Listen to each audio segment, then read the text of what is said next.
tenemos que ayudar.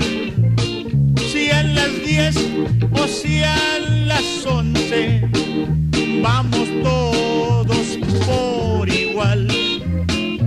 Somos la raza de bronce y tenemos que triunfar. Soy mexicoamericano y un grito les voy a tirar, pa' que despierte chicano, no te me vaya a rajar. Soy mexicoamericano y un grito les voy a tirar, pa' que despierte chicano, no te me vaya a rajar. ¡Ay, ay, ay! Soy de la raza café, soy mexicoamericano y no pierdo yo la fe, porque Dios me hizo chicano. Como las chispas de un rayo nos vinieron a alumbrar. Somos los hombres de mayo, vamos todos a triunfar. Soy mexicoamericano y un grito les voy a tirar, pa' que despierte chicano, no te me vaya a rajar. Soy mexicoamericano y un grito les voy a tirar, pa' que despierte chicano, no te me vaya a rajar.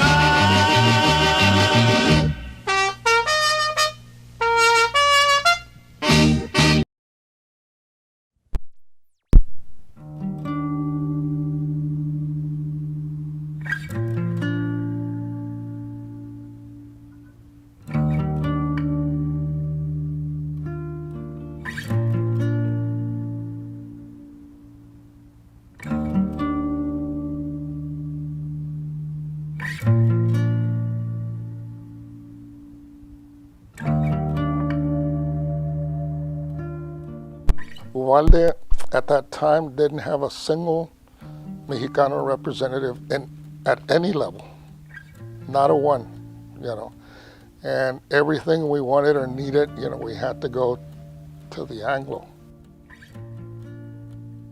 When I was in RUP school, I remember I said something in Spanish, and this teacher had Mrs. Johnston.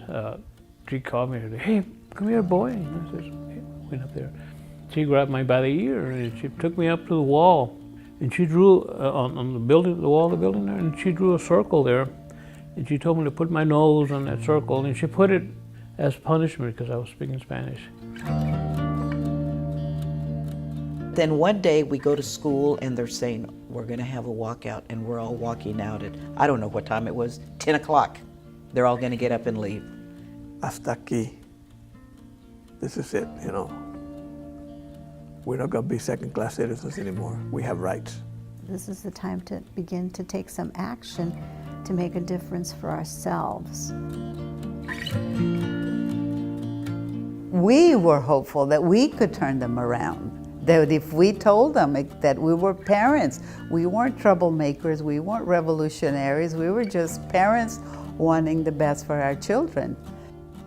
And then somebody said, walk out, and somebody else yelled, walk out, and then everybody yelled, walk out. We were walking into that building, into the little building where the school board met, and looking up the barrel of a Texas Ranger's rifle. They were on the roof with guns pointed down at us. The Texas Department of Public Safety sent 50 officers, troopers. The Texas Rangers sent a whole company. They brought in helicopters. They had snipers on the roofs of buildings. Yeah, there was a big police presence.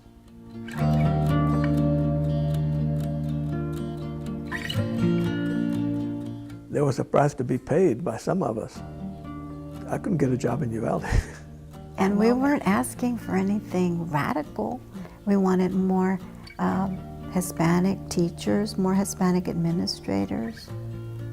The town was 50-50. Why couldn't the schools reflect that?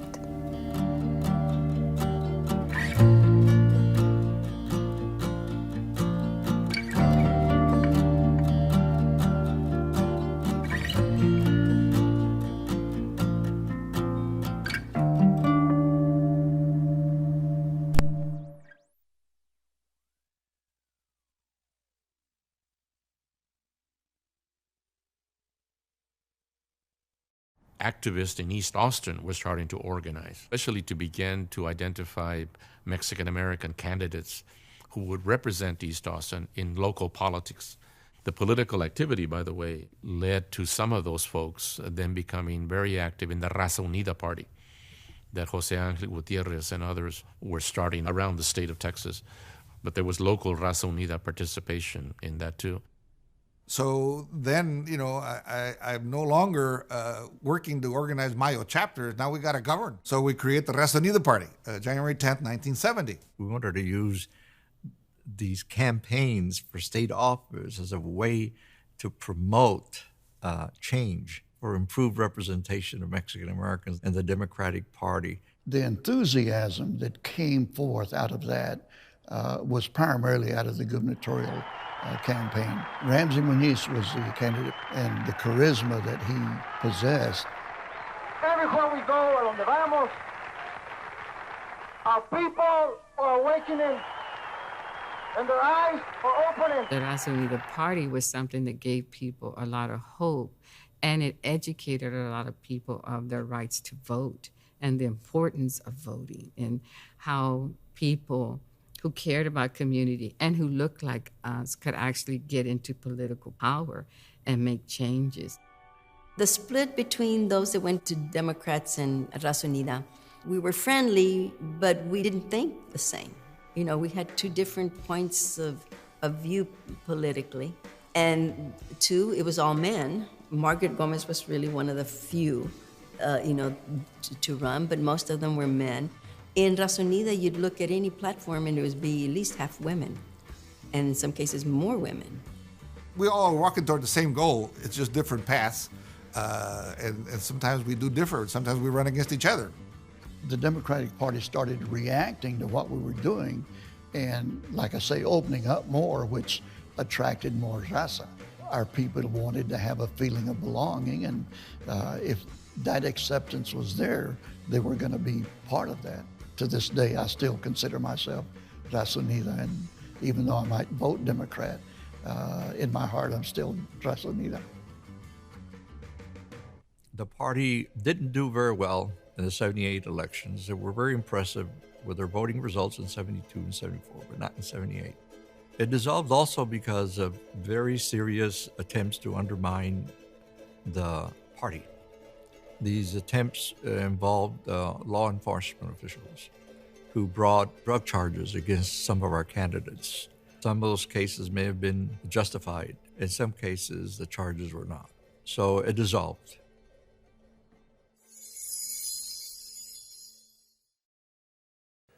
If God put me on earth to do something, this is what He put me here to do. And I have no other obligation but to fulfill this mission to the end of my time. My mission was not to work in Hollywood. My mission was to work in the barrios, in the fields, in the prisons, in the schools, anywhere there was people that needed to hear something inspirational. That's what my mission was, and still is. And that's the way I look at it.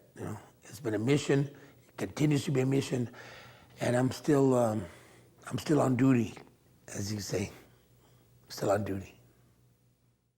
El picket sign, lo llevo por todo el día.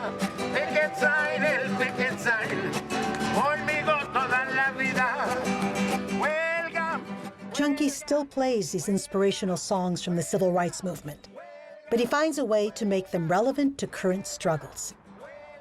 Many young Latinos no longer use the term Chicano to identify themselves, and they know very little about the Chicano civil rights movement. But Chunky's music still speaks to the hearts and souls of so many. It may be hard to see at times, but those earlier movements achieved many victories, using art and imagination to create community in the battle for justice. Huelga, huelga, huelga, huelga, huelga. Ahora organizando la gente en todos los pueblos. Y ahora organizando la gente en todos los pueblos. Chunky is he's much more than a musician. So music, I think to him was always a tool that he used, that he knew strengthened the people around him. Hay muchos que no comprenden, aunque uno les da consejos, que la huelga es bien para todos, pero algunos se hacen pendejos. Picket sign, el picket sign, lo llevo por todo el día. He's the real deal, and it's obvious that he really is compassionate about what he's singing about. While he's singing it, he's acting it, and you're feeling it, so you believe it. Huelga, huelga, huelga, huelga, lo llevo por todo el día. Picket sign, el picket sign, conmigo toda la vida. ¡Viva la raza!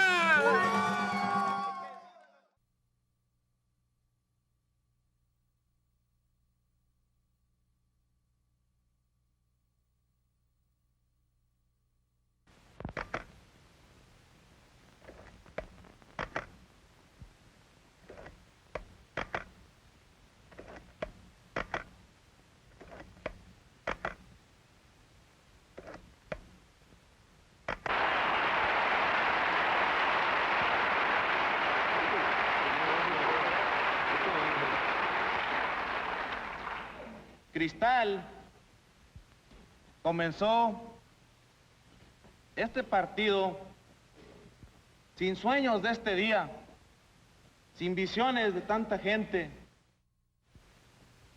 y sin la esperanza de hallar tanta hermandad y unidad. Lo comenzamos muy humildemente como una táctica allá entre la nopalera, debajo de los mezquites, donde a uno nos tienen asustados los gringos y donde a otros ahora nos tienen un chingo de miedo.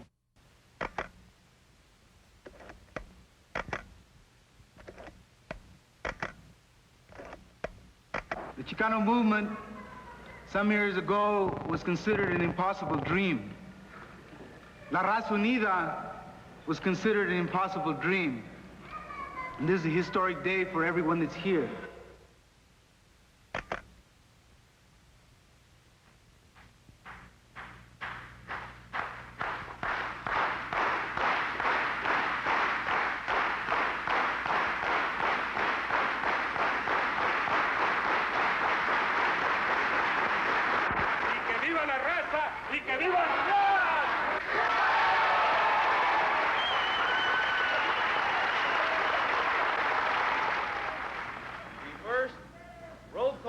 Convention is going to be for state chairman. Will the state chairman from Arizona introduce yourself? Salomón R. Valdenegro. Salomón R. Valdenegro, state chairman, Arizona. California. Elena Minor. Rodolfo Quiñones. The Credentials Committee, if you will please caucus. Direction of your national chairman for a few minutes and elect your chairman so we can announce it to the floor if you will meet in that room to the right. The Credentials Committee members elect your chairman so that we can present you to the national body for any appeals, challenges, or whatever. A brief announcement, there is a press conference going on, I understand, by Colorado.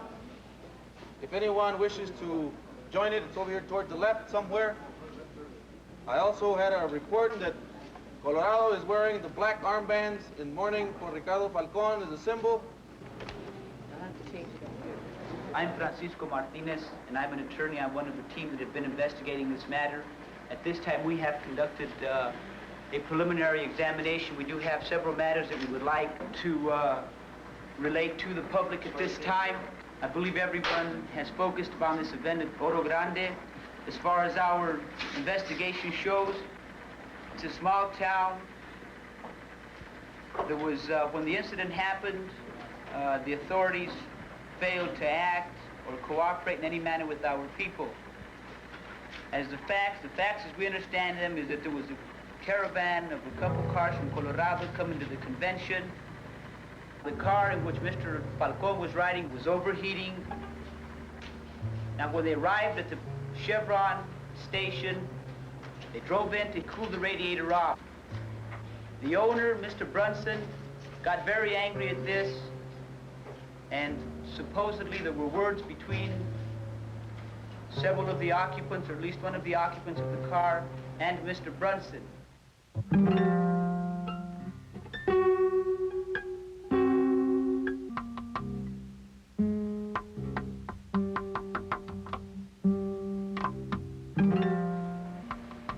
do know that there was a struggle. We do know that there were 4 shots from a .38 Chief Special belonging to Mr. Brunson. 2 shots hit Mr. Falcon. There was an autopsy report that has not been released yet. We hope to get that. I would like to say that since I've been here on Wednesday, and from what I've been able to see, I know in my heart and in my soul that my husband was murdered.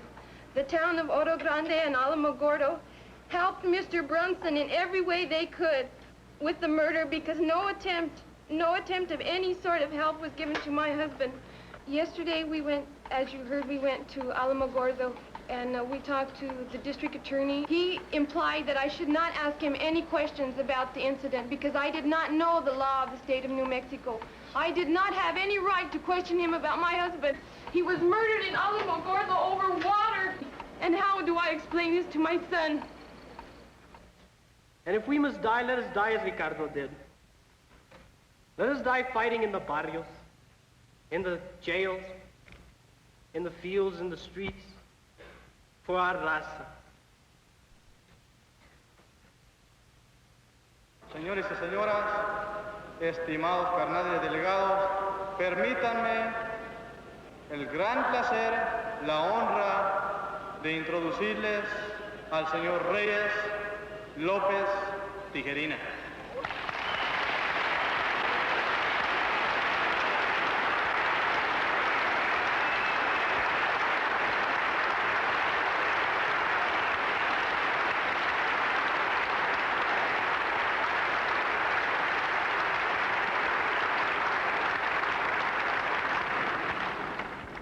Dicen que nomás una madre que pare un hijo sabe lo que duele y cómo se ama un hijo. Igualmente con un hombre, una persona que lucha y sacrifica tiempo, lágrimas, el amor, el corazón, el espíritu por desarrollar un programa, por ayudar a su raza, a su pueblo. Nomás esa persona sabe. Pero hermanos, tenemos un futuro muy grande y un papel muy grande en el suroeste. Y tenemos que desarrollarnos, perfeccionarnos para poder desempeñar este papel único.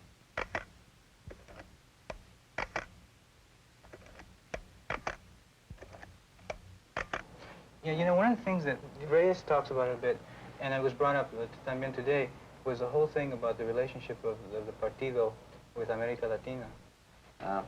We met with the President of Mexico, just from the point of view of Crystal City, one of the communities where we're already firmly entrenched. So that has been discussed, you know. There's been curiosity by a lot of people in the movement, a lot of Chicanos about Cuba. Yeah. There's been some trips into other countries. I know people going to Chile and so on.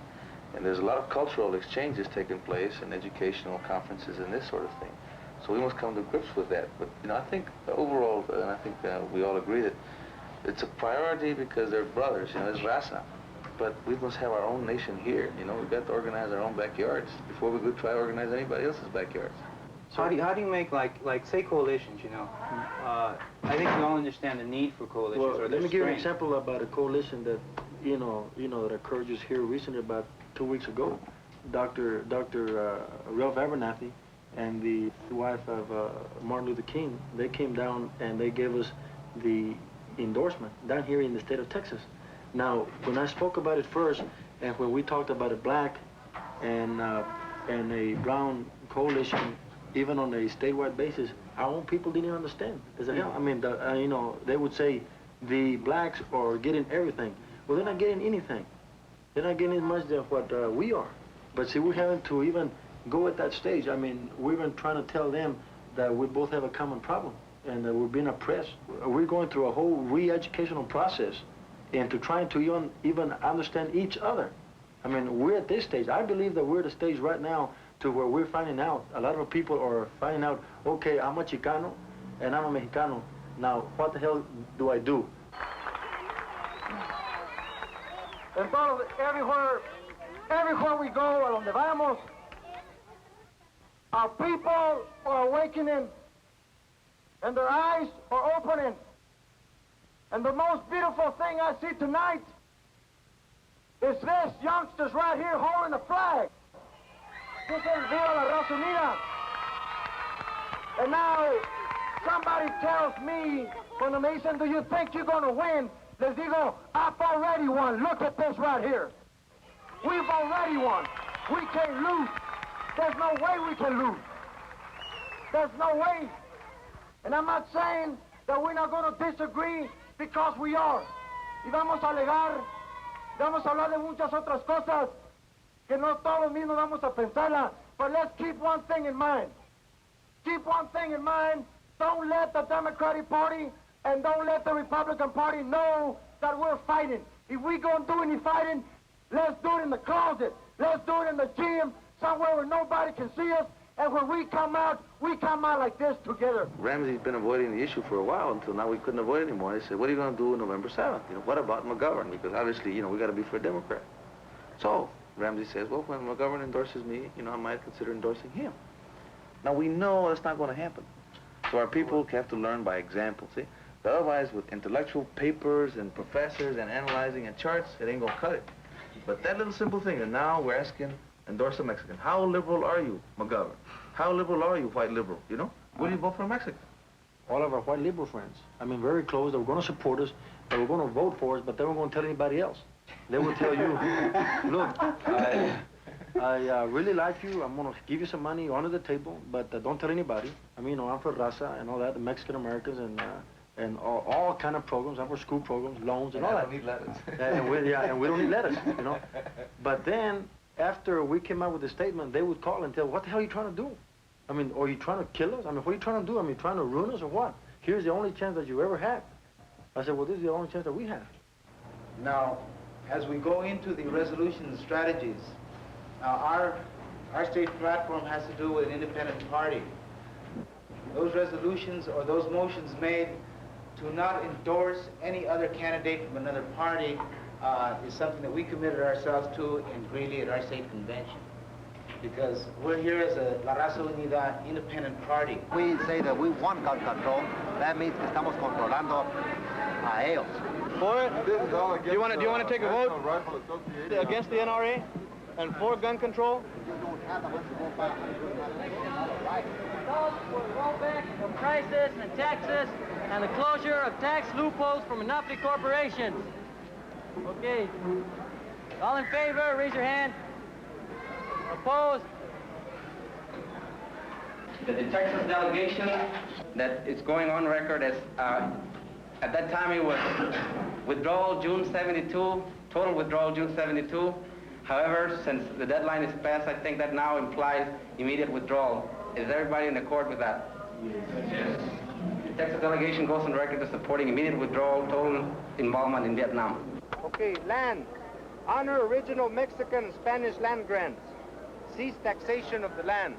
I'm against that because all you're doing is giving it to a rich few, you know, Spaniards. We are wasting time if we think we're here to build a national party if we have divided state delegations. If we do not have state parties, there is no national party. And the task is too large for any man or any group of men or any several groups of men and women. We must not and we cannot afford the luxury of petty bickering and fights on minute rhetorical points in this convention. We must display not who is more of a Chicano, but just simply who doesn't need to debate what is a Chicano.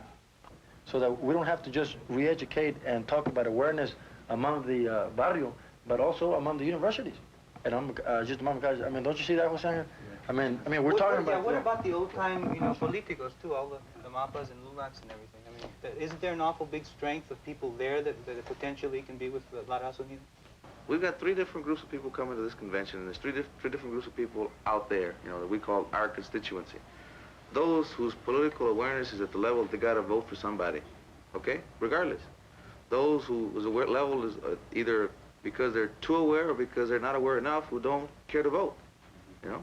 And the third who wants to develop a new strategy, okay? I took the care, and I want to continue taking the care, that those three options are always open. To take care of the LULACs, to take care of the ones already in, to take care of the ones that he's talking about at the universities and at the barrios. I don't think we should limit ourselves to anything. And certainly we should not, you know, immediately pull back our heads under the shell like turtles when there's a little bit of reaction from whites or concern about whites or even some, you know, rock throwing within our own people, you know. Maybe our own people are kind of just testing to see what the hell you're all made about. The position we have taken is not against El Partido. It is not against the farm workers. We affirm our support of El Partido. We affirm our support of Cesar Chavez, the movement of the farm workers. We support it with all our minds, hearts, and souls. We were merely rejecting the procedures that were instituted, and that is all. Again, we affirm our support of El Partido. We affirm our support of Cesar Chavez and el movimiento del farm worker.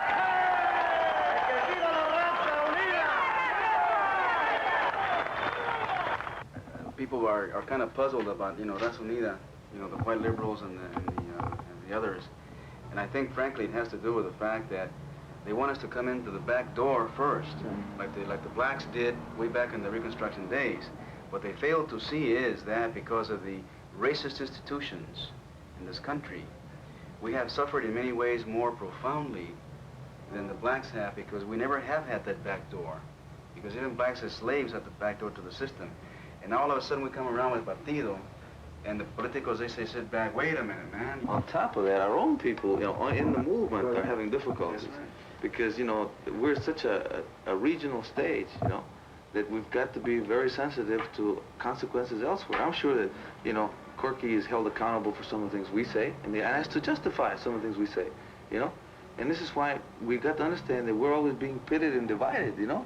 So what we got to understand is maybe that's on purpose, you know? Yeah, there's no division here. Besides that, if there was, we got to have some healthy fights every once in a while. We've had discussions, and possibly maybe we disagreed on some things.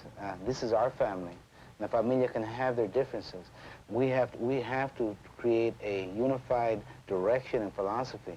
We've talked about Congreso's national party thing, and naturally it has to be done. Somebody assumes and does it. All right, Texas did it. We recognize and we support it, and we came here, and that's our show of support. And we want to involve our ideas and our feelings and our thoughts. And I think it came about very good. And out of that came unity. The motion reads that the entire body votes for the approval of all the resolutions as written. If you vote for this motion, all the resolutions would have passed by acclamation. Washington, D.C., 13, Eduardo Lerma. Louder, louder. Eduardo, come on. 13-4. Órale. Missouri, Alfredo Parra, 13. Alfredo, 13 yes. 13-4. Illinois, you have 21 votes. All 21 votes for this motion. Kansas. Kansas votes 19-4 and 4 against. Colorado, Salvador Carpio. You have 39 votes. I am going to read what you have just passed. All right? This is in effect the national position of the Partido de la Raza Unida on the first national convention. In labor, number 1, to support the right to strike and to support the farm workers union. Number 2, parity in employment opportunities and wages for Chicanos in the federal government. unions, etc. Enforcement of the Tratado of Guadalupe Hidalgo. Politics, complete political independence. Remember, it says complete political independence. Support none of the two major candidates for President of the United States.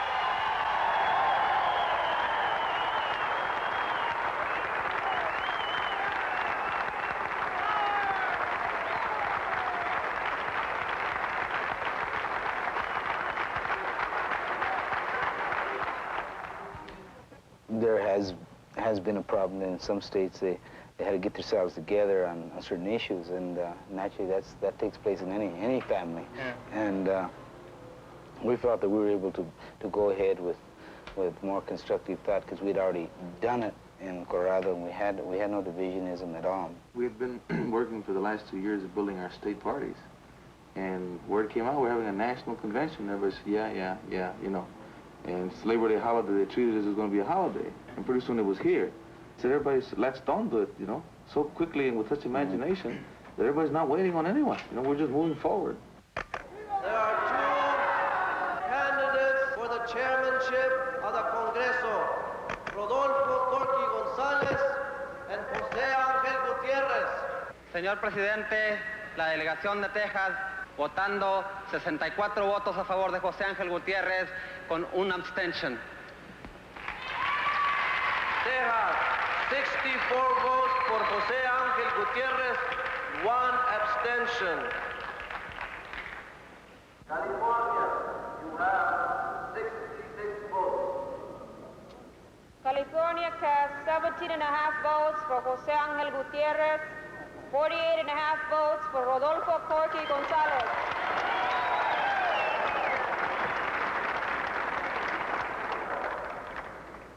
You have 39 votes.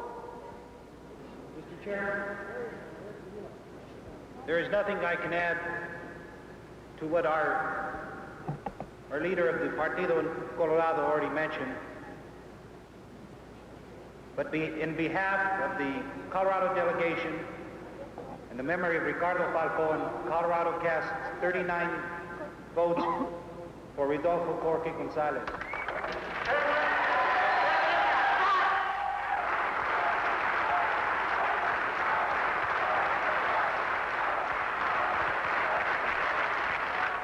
Mr. Chairman, I cannot listen to you unless your delegation is sitting down. Your delegation has to sit down. Security will have to be applied in the spirit of unity. I would like to ask that both of these nominees come to the platform. Que cada candidato les hable a ustedes por 5 minutos. Por favor, 5 minutos. They have agreed. They want to present themselves to you. First of all, I want to thank those people who have nominated me, and those people who support them. And I want to say that rather than talk about personal things, I want to talk about the unity of the Mexicano, the unity of La Raza Unida Partido. Colorado came here to take part in unity. We feel that we did our job in presenting a philosophy of no compromise, of setting forth the idea that we are in an independent party, that we are not a negotiating or endorsing party. Whichever way the vote goes, we will be part of La Raza Unida. For the last 3 hours or so, I have seen the delegates from California and Colorado at their best. I applaud your skill. I respect your discipline. I am proud to be in this room with you as an opponent. You have also, I hope, seen a capable organizer staying in the fight with you. Corky, as chairman of the Congreso, is not the issue. Jose Angel Gutierrez, as chairman of the Congreso, is not the issue either. The issue to you, delegates, that I'm sure I will abide by, and I'm sure that Corky will abide by, is that you must choose a chairman. Gracias.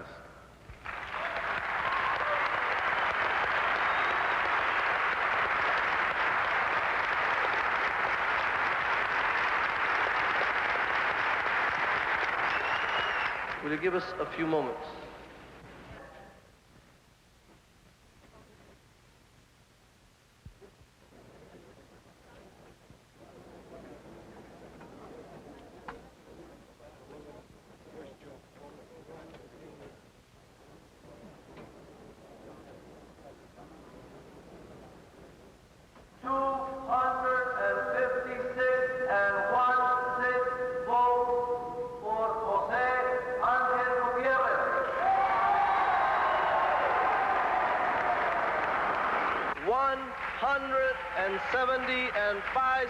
Votes for Rodolfo Corky Gonzalez.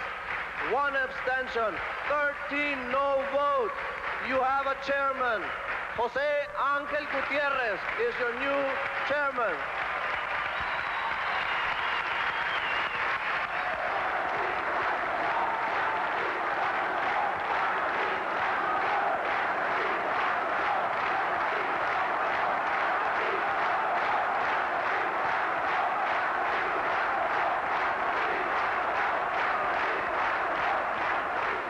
The future of the Partido de la Raza Unida is a future for our people.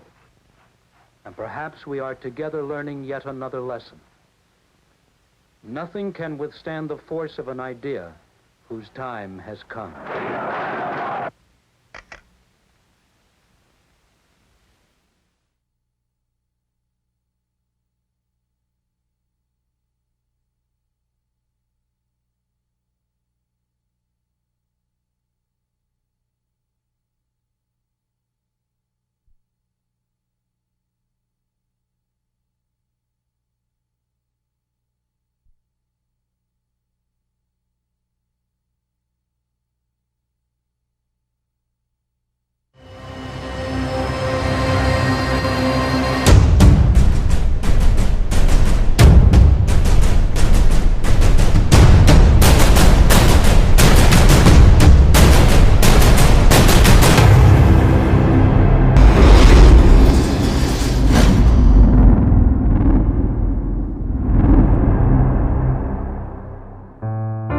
I was born in Crystal City, Texas, at a time of segregation. You know, the railroad tracks down the middle of the town. We lived in the Mexican side in one of the 3 barrios. The cantinas and all the terrible places were about 2 blocks from my house. Unpaved streets, no sidewalk, etc. Because I grew up in a segregated community, Mexicans went to segregated schools. And on top of that, the school I went to, once I got to junior high, was the old Japanese detention camp. Jose Angel's father was the Mexican doctor in Crystal City. We only had Mexican clients who paid with a car wash, cutting the grass, a chicken, a bushel of spinach, whatever they could. So being a doctor wasn't meant that he was very affluent. We weren't migrants is all it meant. Tragically, at the age of 12, his father dies. Once he died, we were in poverty. With no other way to support themselves, Jose Angel and his mother become migrant farm workers, harvesting crops throughout the Midwest and California. And it was through this experience that Jose Angel starts questioning life in Crystal City. And like in Racine, Wisconsin, I mean, I could go to the movies and sit anywhere I wanted to, as opposed to the segregated theater in Crystal City. So a lot of things changed through that migrant experience, and I would say it was for the better for me. While in high school in 1963, 5 Mexican Americans were running for the city council. Intrigued, Jose Angel volunteers to help. But after a rally on his way home, he is approached by the Texas Rangers. I spoke at a rally one night, and when I was walking home, just about a half a block from my house, the Rangers came and confronted me, and he kicked me. Well, my mother was watching all this. She came out with a shotgun and confronted Ali. Says, "You touch my boy one more time, I'm going to kill you." And I'm surprised nothing else happened, because he was not alone. And then let us go. Believing that he could be a catalyst for change, Jose Angel graduates from Texas A&M Kingsville and then receives his master's degree in political science from St. Mary's University in San Antonio. There he became friends with Mario Compean, Willie Velazquez, Juan Patlan, and Ignacio Perez, all later to be named Los Cinco, young Chicano activists who were ready to stand up and create change in their communities. Together, we formed Mayo, the Mexican-American Youth Organization, and we decided we were going to be the catalyst for change. We were going to be the activists, the militants, the protesters. We were going to engage in direct action, and we did. Mayo, the Mexican-American Youth Organization, became an agent for change. They protested and led marches and encountered violent resistance along the way. We had a lot of violence committed against us. We had some murders, we had some beatings, we had a lot of arrests and went to jail. I don't know, I went to jail I guess maybe a dozen times or so.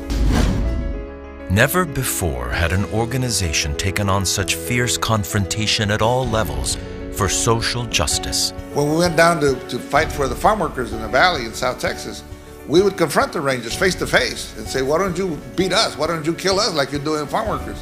Everybody watching said, "Boy, these Mayo guys are brave, they're militant, they're tough," you know, and they stand there right there face to face to these Rangers. They're not afraid, which made them not afraid. We were all in college, but a lot of the membership were high school kids, you know, in the first year, second year, third year, because there were, all of a sudden, there were student strikes, there were boycotts, there were walkouts. Following Mayo's lead, students and parents began protesting and organizing school walkouts. Unfortunately, compromises from the school administration were seldom kept. The first walkouts we did, we failed miserably because we didn't understand the dynamics and the power structure. You know, we should have realized that what the books were saying, history books, about Indian treaties, how they signed treaties, but the whites never honored them. Well, they signed walkout agreements, and they never would honor them. In 1969, Jose Angel returns home to Crystal City. Now armed with his Mayo organization, he is determined to bring change to his hometown.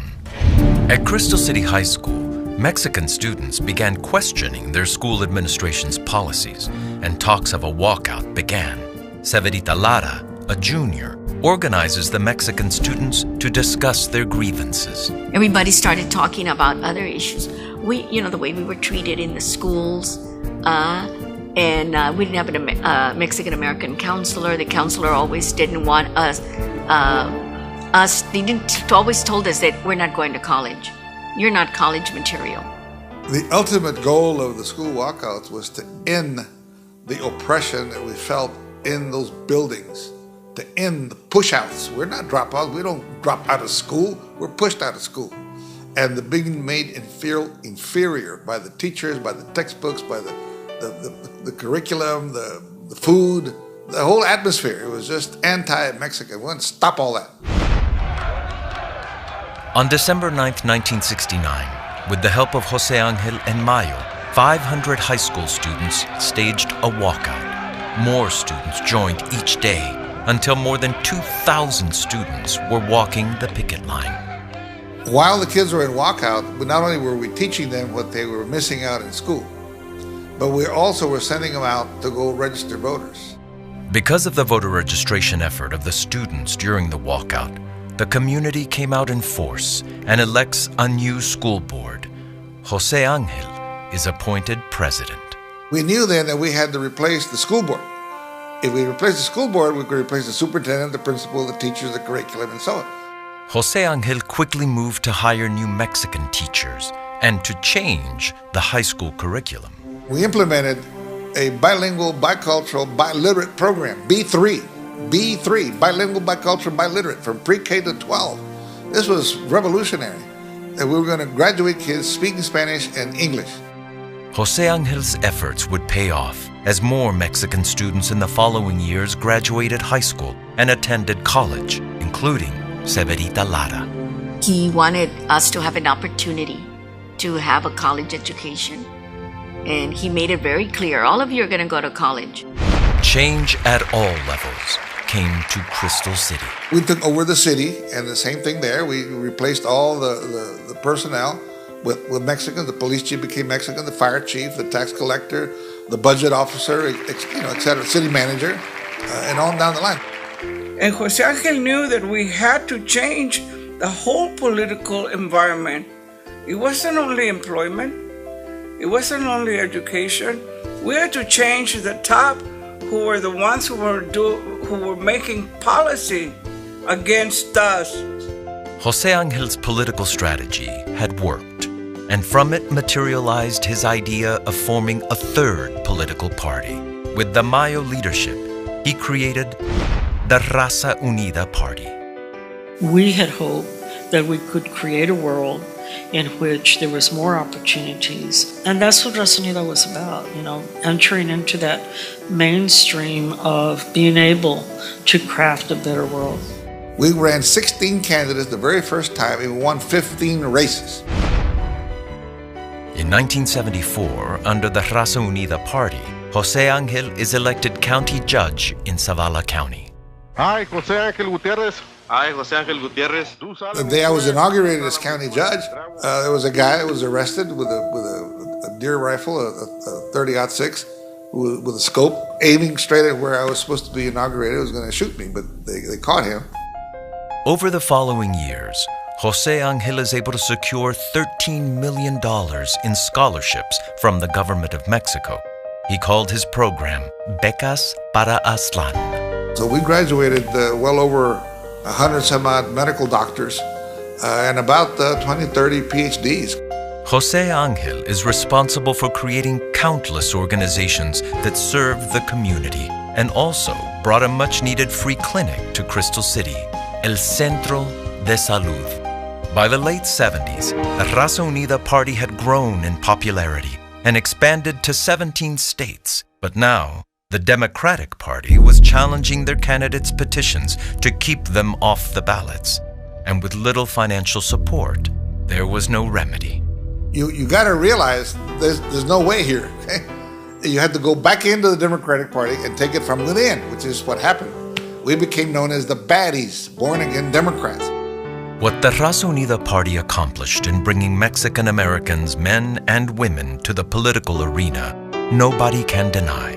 The majority of today's Mexican elected officials come from La Raza Unida roots. The legacy of the Raza Unida Party was several components. One, we trained a whole cadre of political activists in the electoral arena. Second thing was we said it's okay to take power. It's okay to control your destiny. You, Mexicanos, need to have your own agenda. Now in his later years, Jose Angel has taught at universities, written 17 books, and finds time to talk to community groups, reminding them of their past struggles and of their victories. I wouldn't mind going back into the classroom and teaching, because I think I have a lot to say to students about how the system works. We have no course on applied politics. We don't tell people how it really works. We certainly don't tell them how they can make it work for them. I was really involved in Raza Unida, and I found in Raza Unida the vehicle I needed to fight social justice. So that I had this coraje in me, but I found a way to channel it in a positive manner. I think Jose Angel very much gave us license, gave young people license to be active, to take on the power structure, to be able to say things that our parents and grandparents were never able to say. He could have chosen to be in it for himself. He could have chosen to go and achieve high office or be successful in other ways. Instead, he chose to stand with the people. He's a brilliant strategist. He will go down in history as one of the great leaders in our history, the history of Chicago. He gave us that opportunity to fight. He showed us how to fight for what was ours. Jose Angel is referred to as one of the 4 most influential people of the Chicano movement, and many would argue that he was the #1 catalyst for Chicano civil rights during the 60s and 70s. Nothing's going to be given to you if you don't raise your voice, if you don't demand your interest, your action, your piece of the pie. So we got to take it. And for that, you got to be organized, mobilized, and go get it.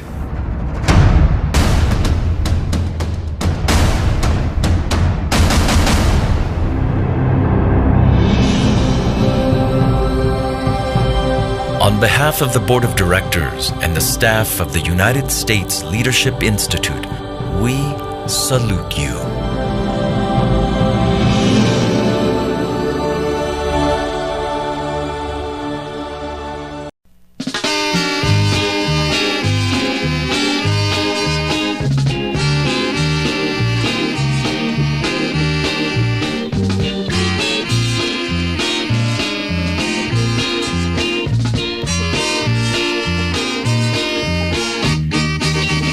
Ahí viene la raza unida, no se vayan a asustar. Somos de la misma gente, nos tenemos que ayudar. Si a las 10 o si a las 11, vamos todos por igual. Somos la raza de bronce y tenemos que triunfar. Soy mexicoamericano y un grito les voy a tirar, pa' que despierte Chicano, no te me vaya a rajar. Soy mexicoamericano y un grito les voy a tirar, pa' que despierte Chicano, no te me vaya a rajar. ¡Ay, ay, ay! Soy de la raza café, soy mexicoamericano y no pierdo yo la fe, porque Dios me hizo chicano. Como las chispas de un rayo nos vinieron a alumbrar, somos los hombres de mayo, vamos todos a triunfar. Soy mexicoamericano y un grito les voy a tirar, pa' que despierte Chicano, no te me vaya a rajar. Soy mexicoamericano y un grito les voy a tirar, pa' que despierte